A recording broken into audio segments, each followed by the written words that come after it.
Vamos direto ao ponto hoje, explorando o capítulo 14 da Carta aos Romanos. Sim, um capítulo bem prático, né? Exato. O texto mergulha de cabeça num desafio bem comum.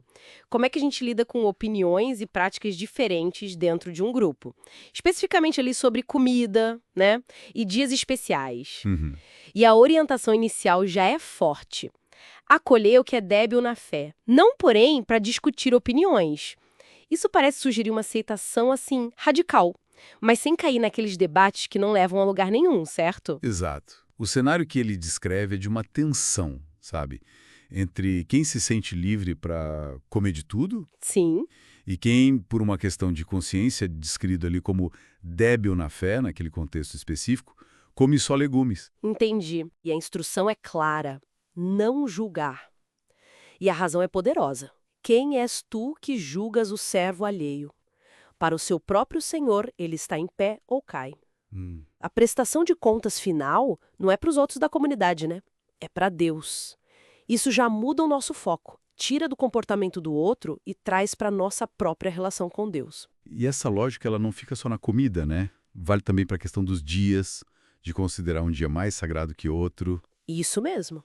O ponto central parece ser a convicção interna de cada um. A frase é: cada um tem a opinião bem definida em sua própria mente.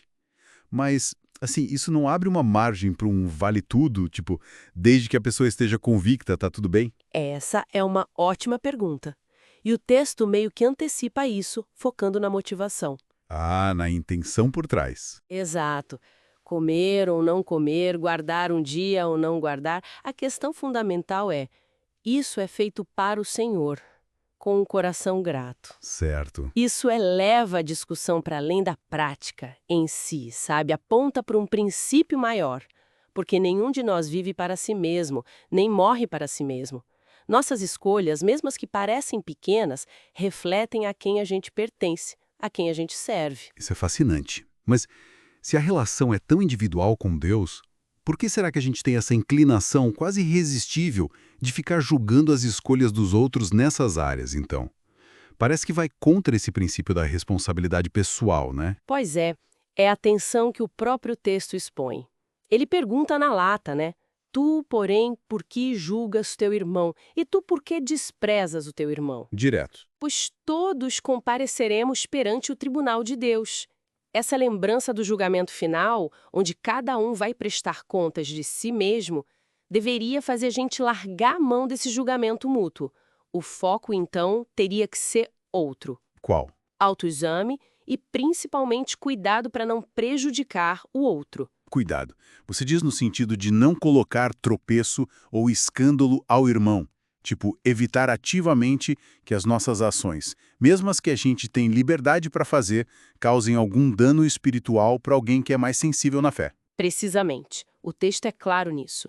Não ponhamos tropeço ou escândalo ao irmão. E aqui entra uma nuance importante, olha só. Qual? Embora Paulo afirme que nenhuma coisa de si mesma é impura, Sim, ele diz isso? ele imediatamente acrescenta que se alguém acredita que algo é impuro, para essa pessoa aquilo é impuro. Entendi. A percepção dela conta. Exato.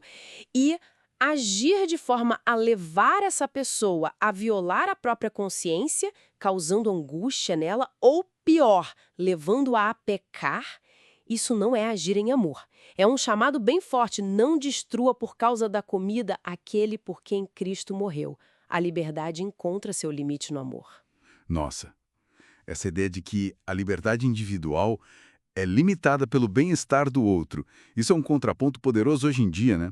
Num mundo que frequentemente exalta a autonomia acima de tudo. Muda a percepção do que realmente importa na vida em comunidade. Sem dúvida.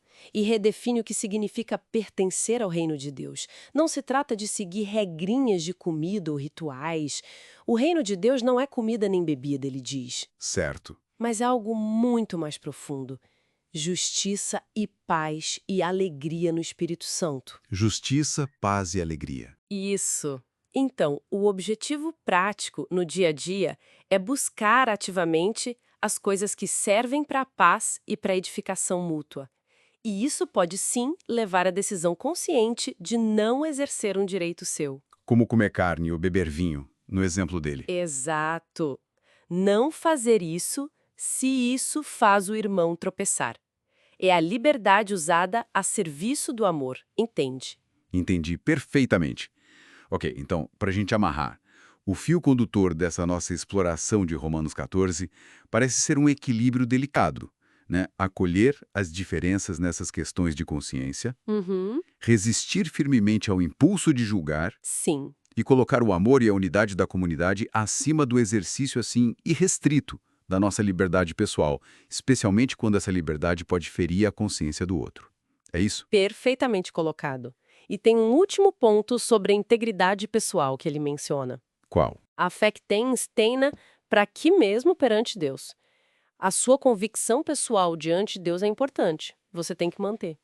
Contudo, agir com dúvida ou contra aquilo que você acredita ser o correto, isso é problemático. Porque, como o capítulo conclui, tudo que não provém de fé é pecado. Forte isso. É um chamado para a gente viver de forma autêntica e consciente, né? Tanto individualmente quanto em comunidade. Isso deixa a gente com uma questão para pensar, né? Em que áreas hoje, talvez bem distantes desses debates sobre comida ou dias específicos, a gente enfrenta divergências de opinião ou de prática, onde esse princípio de não julgar, de cuidar da consciência do outro e buscar edificação mútua poderia transformar nossas interações. Onde será que a nossa liberdade encontra o limite do amor ao próximo? Fica aí a reflexão.